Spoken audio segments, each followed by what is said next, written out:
మోసాలు ఎక్కువైపోయాయి. Yeah. ఒక ఫ్రీలాన్స్ ఈవెంట్కి వెళ్ళి ఇన్వెస్ట్మెంట్ చేయాలి అనుకున్న వాళ్ళు ముఖ్యంగా వాళ్ళు ఏ పేపర్స్ అనేవి చెక్ చేసుకోవాలి అంటారు? ఫస్ట్ ఫ్రీలాన్స్కి వెళ్ళామంటే ఆ ల్యాండ్ వాళ్ళ పేరు మీద ఆ కంపెనీ పేరు మీద ఉందా లేదా ఫస్ట్ చెక్ చేయాల్సింది అది. రెండవది వీళ్ళు అప్రూవల్కి వెళ్ళారా లేదా, రెండు. మూడవది వీళ్ళు గతంలో చేసిన ప్రాజెక్ట్స్ ఏంది, వీళ్ళు ఒకవేళ కమిట్మెంట్ ఇస్తే కమిట్మెంట్ మీద ఉండగలుగుతారా లేదా. ఇవి మేజర్గా మనం చూడాల్సిన విషయాలు.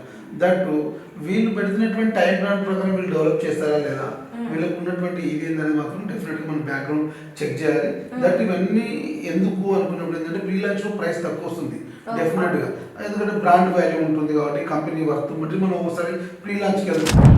బట్ కాకపోతే ఏంటంటే కంపెనీ బట్టి ఒకసారి ల్యాండ్ వాళ్ళ పేరు మీద లేదు, వేరే వాళ్ళ పేరు మీద ఉంది, లేదా డెవలప్మెంట్ మోడ్లో పోయారా, ఏ రేషియోలో వీళ్ళు వెళ్తున్నారు అనేది డెఫినెట్గా మనం చెక్ చేయాల్సిన అవసరం ఉంది. లేకపోతే ఇబ్బంది ఉంది. ల్యాండ్ ఒకరి పేరు ఉంటుంది, మీరు డెవలప్మెంట్ చేస్తూ ఉంటారు, ఫ్రీలాన్స్లో ఇంకో థర్డ్ పార్టీ కన్సల్టెన్సీ వచ్చి చేస్తుంటారు. అప్పుడు ఏంటంటే మనకి ఎవరితో కన్సల్ట్ అవ్వాలో తెలియదు అప్పుడు.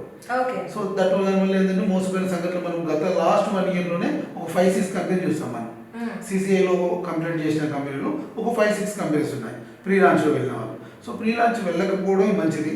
ఎప్పుడన్నా వెళుతున్నామంటే ఆ కంపెనీ యొక్క బ్రాండ్, కంపెనీ యొక్క ఇమేజ్, కంపెనీ యొక్క ఫైనాన్షియల్ స్ట్రక్చర్ చూసి మనం చేయవచ్చు. అయితే ల్యాండ్ వాల్యూ అనేది ఎలా డిసైడ్ చేస్తారు? ఎందుకంటే మనకి హైదరాబాద్ శివార్లలో కానీ హైదరాబాద్ మధ్యలో కానీ ల్యాండ్ అనేది ఒకటే, కాకపోతే దాని రేట్ అనేది మనకి ప్రతి ఒక చదరపు కిలోమీటర్కి మారిపోతుంది. సో దీన్ని అసలు ఎలా డిసైడ్ చేస్తారు? యాక్చువల్గా గవర్నమెంట్ పాయింట్ ఆఫ్ వ్యూ చూసినప్పుడు ఏమవుతుందంటే ఏరియా కనెక్టివిటీ, కమర్షియాలిటీ బట్టి వాళ్ళు కొంత land value, government value, card value అంటాం. దాన్ని బట్టి డిఫరెంట్గా ఉంటుంది, ఒక్కొక్క తీరుగా ఉంటుంది. సో మన వాళ్ళు కొంతమంది రిజిస్ట్రేషన్ చేస్తున్నప్పుడు గవర్నమెంట్ వాల్యూ పైన ఇంకొద్ది ఎక్కువ చేసుకుంటే వాళ్ళు ఉంటారు, కానీ గవర్నమెంట్ వాల్యూ తగ్గించి చేసుకోవడానికి అయితే ఛాన్స్ లేదు. So for example 5,000 government value ఉందనుకో, దాన్ని 7,000 చేసుకోవచ్చు, 10,000 చేసుకోవచ్చు, 20,000 చేసుకోవచ్చు. మనం రిజిస్ట్రేషన్ పెంచుకోవాలనుకున్నప్పుడు గవర్నమెంట్కు మన ట్యాక్స్ రేట్ వేసి చేసుకునే వెసులుబాటు ఉంది. కానీ బయట మార్కెట్లో, ఓపెన్ మార్కెట్లోకి వచ్చినప్పుడు ఏమవుతుందంటే అక్కడ ఉన్నటువంటి కనెక్టివిటీ, అక్కడ ఉన్నటువంటి డిమాండ్, అక్కడ ఉన్నటువంటి దాన్ని బట్టి మార్కెట్ వాల్యూ పెరుగుతుంది. లైక్ ఇప్పుడు మనం కోకపేటలో 177 కోట్లు మనం ఎక్కడ పోయినప్పుడు పక్కన ఉన్న మార్కెట్ కూడా అట్లా ఉంటుంది. ఎందుకంటే అక్కడ కనెక్టివిటీ డిమాండ్ చేసింది. అక్కడ ఉన్నటువంటి కనెక్టివిటీ, అక్కడ ఉన్నటువంటి ఇన్ఫ్రాస్ట్రక్చర్, అక్కడ ఉన్నటువంటి వెసులుబాటు ఏదైతే ఉందో డిమాండ్ అండ్ సప్లైని బట్టి వాళ్ళు రేటు వాళ్ళకి ఎక్కువ పెట్టడానికి జరిగింది. సో అదే విధంగా వేరే ఏరియాలో కూడా అదే, అక్కడ ఉన్న కనెక్టివిటీ, అక్కడ ఉన్నటువంటి మార్కెట్ వాల్యూ, ఈ మార్కెట్లో మనం ఇంత పెడితే వెళ్తాం అనుకున్నప్పుడు మార్కెట్ వాల్యూ పెంచుకుంటూ వెళ్ళిపోతుంటారు. సో దాన్ని బట్టి ఉంటుంది, అక్కడ ఉన్న ప్రోడక్ట్ బట్టి మన వాల్యూ పెరుగుతూ ఉంటుంది. అయితే కస్టమర్ ఎప్పుడైనా ఇన్వెస్ట్మెంట్ చేసేటప్పుడు ముఖ్యంగా ఏం అర్థం చేసుకోవాలి అంటారు ఒక ల్యాండ్ గురించి? అంటే మేజర్గా ఏంటంటే ఏదైనా ఇప్పుడు లైక్ ఇప్పుడు మనమే ఓపెన్ ఫ్లాట్ కొనడానికి ఏదైనా ప్రాజెక్ట్కి వెళ్ళినప్పుడు మేజర్గా కనెక్టివిటీ చూడాలి. అక్కడ ఉన్నటువంటి కనెక్టివిటీ ఎలా ఉంది. ఇక్కడ ఒకవేళ నేను ప్రాపర్టీలో ఇన్వెస్ట్ చేస్తే అర్బనైజేషన్కి ఎంత టైం పడుతుంది, ఒకవేళ అర్బనైజేషన్ అయ్యే ఛాన్స్ ఉందంటే ఏ విధంగా ఉంది, దీని నియర్ బై కాలేజెస్ ఉందా, స్కూల్ ఉందా, లేదా ఏదైనా కంపెనీస్ ఉన్నాయా, ఐటీ సిటీస్ ఉన్నాయా, ఏదైనా స్పెషల్ ఎకనామిక్ జోన్స్ ఉన్నాయా చూడాల్సిన అవసరం ఉంది. సో డెఫినెట్గా స్పెషల్ ఎకనామిక్ జోన్స్ ఉన్నప్పుడు ఏమవుతుందంటే అక్కడ ఎంప్లాయ్మెంట్ పెరగడానికి ఛాన్స్ ఉంటుంది. ఎంప్లాయ్మెంట్ పెరిగినప్పుడు అక్కడ ఉండే ఛాన్స్ ఉంటుంది. సో అర్బనైజేషన్ స్పీడ్ అవ్వడానికి ఛాన్స్ ఉంటుంది. సో లైక్ నథింగ్ బట్ మీకు దీనికి బెస్ట్ ఎగ్జాంపుల్ అంటే కుక్కట్పల్లి. ఎందుకంటే మీకు ఒకప్పుడు బాలనగర్, చింతల్, మేడ్చల్ ఈ ఏరియా అంతా ఒకప్పుడు ఇండస్ట్రియల్ ఏరియా, మళ్ళీ బిహెచ్ఎల్ వరకు ఓపెన్ స్పేస్ ఉంటుంది, మధ్యలో చిన్న విలేజెస్ ఉంటుంది. ఈ రెండింటి మధ్యలో ఉన్న ఏరియా మొత్తం కూడా ఇలా కుక్కట్పల్లిగా ఫామ్ అయిపోయింది, పెద్ద సిటీ అయిపోయింది.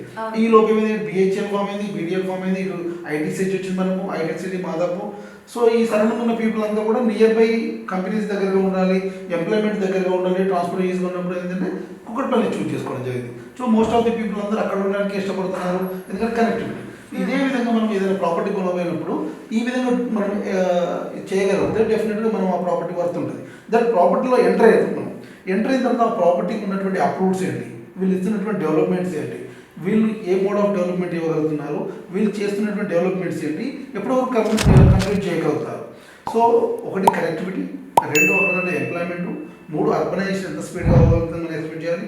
4 కంపెనీ సైడ్ వచ్చిన ఎటువంటి అప్రూవల్స్ ఉన్నాయి వీళ్ళ దగ్గర, వీళ్ళకి హెచ్ఎండిఏ ఉందా, డిటిసిపి ఉందా, విత్ రేరా అప్రూవ్తో వస్తున్నారా లేదా. ఇది కాకుండా వీళ్ళు ఇచ్చినటువంటి డెవలప్మెంట్స్ ఏమున్నాయి, వీళ్ళు ఒకవేళ డెవలప్మెంట్స్ ఏమున్నాయి, ఏ రోడ్స్ ఇస్తున్నారు, ఏ పార్క్స్ డెవలప్ చేస్తున్నారు, క్లబ్ హౌస్ ఇస్తున్నారా, లేదా కనెక్టివిటీ పరంగా ఇంకేమైనా ఇస్తున్నారా, దీంట్లో ఎటువంటి మెయింటెనెన్స్ ప్రొవైడ్ చేస్తున్నారా అనేది మేజర్గా మనం చూడాలి. డెఫినెట్గా డాక్యుమెంటేషన్ చెక్ చేయాలి. మీరు లీగాలిటీ మీకు ఏమైనా అవగాహన ఉంటే లింక్ డాక్యుమెంట్స్ అని చెక్ చేయండి. వాళ్ళ దగ్గర డాక్యుమెంటేషన్ ఉంటుంది కాబట్టి ఈజీగా అర్థమవుతుంది 1-2 సార్లు. లేదు మనకి ఎందుకు రిస్క్ అనుకున్నప్పుడు మీకు తెలిసినటువంటి లీగల్ అడ్వకేట్ దగ్గరికి వెళ్ళి దీని మీద లీగల్ ఒపీనియన్ కావాలంటే డెఫినెట్గా లీగల్ ఒపీనియన్ ఇవ్వడానికి ఛాన్స్ ఉంటుంది. సో అలా వెళ్ళొచ్చు. దాని తర్వాత బ్యాంక్ లోన్ ఎవరు ప్రొవైడ్ చేస్తున్నారు వీళ్ళకి, ఎటువంటి బ్యాంక్స్ ప్రొవైడ్ చేస్తున్నాయి, దాన్ని బట్టి కూడా బ్యాంకర్స్ కూడా లీగల్ ఒపీనియన్ ఉంటుంది వాళ్ళ దగ్గర. సో బ్యాంకర్ లీగల్ ఒపీనియన్ కూడా మనం చూస్తే అర్థమైపోతుంది. ల్యాండ్ కొనుక్కోవడానికి వెళ్తున్నప్పుడు దానికి బ్యాంక్ లోన్ ఇస్తుందా లేదా అనేది కూడా మనం చూసుకొని వెళ్తే it is better to purchase కి మనకి బాగుంటుంది అంటారా? అంటే మనం చేసే పనిలో 50% వాళ్ళు చేసినట్టు కదా.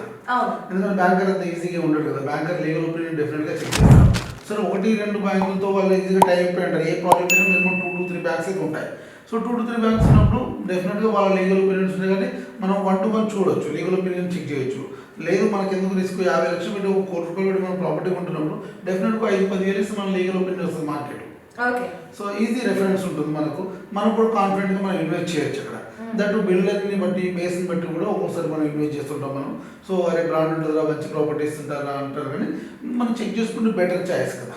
సో ఎందుకంటే 50 లక్షలు పెట్టి వస్తున్నప్పుడు మనం ఒక 5-10 వేలు పెట్టి చేయడంలో తప్పలేదు అనుకుంటున్నాను నేను. Okay sir, thank you very much.